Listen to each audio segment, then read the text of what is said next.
ભગતના ગોગા મહારાજ ધામે ત્રિદિવસીય ત્રિવેણી સંગમ મહોત્સવનો પ્રારંભ કરાયો। કાંકરેજ તાલુકાના ઉણ ગામે આવેલ શ્રી ભગતના ગોગા મહારાજ ધામે સોનગઢા ગોગા મહારાજનું નવીન મંદિરનું નિર્માણ કરાયા બાદ તારીખ 5, 6, 7 ફેબ્રુઆરીના રોજ ત્રિદિવસીય ત્રિવેણી સંગમ મહોત્સવનો આજથી વિધિવત રીતે પ્રારંભ કરાયો હતો, જેમાં ત્રિવેણી સંગમમાં 151 કુંડી અતિરુદ્ર મહાયાગ અને સહસ્ત્રચંડી મહાયાગ અને શિખર ધજાદંડ પ્રતિષ્ઠા મહોત્સવનો ભવ્યાતિ ભવ્ય પ્રારંભ કરાયો હતો, જેમાં મહાયાગ યજ્ઞના આચાર્ય પદે ડાયાભાઈ જોશીના મુખારવિંદે અને ભુવાજી રમેશભાઈ જોશી તેમજ 151 યજમાન પરિવારના યજમાન પદે ત્રિદિવસીય યજ્ઞ યોજાશે, જેમાં બીજા દિવસે ભવ્ય શોભાયાત્રા યોજાશે અને તૃતીય દિવસે શિખર અને ધજાદંડ પ્રતિષ્ઠા અને આરતી કર્યા બાદ પૂર્ણાહુતિ કરવામાં આવશે।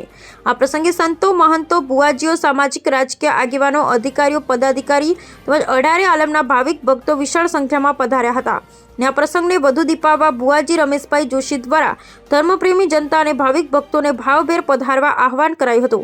સમગ્ર સંચાલન સમસ્ત ગોગા મહારાજ પરિવાર તેમજ બાપાના વિશેષ આશીર્વાદ પાત્ર ભક્તજનો તથા ઉણ ગ્રામજનો તેમજ સેવક દાતાશ્રીઓ દ્વારા સેવાની સરવાણી વહાવવામાં આવી રહી છે।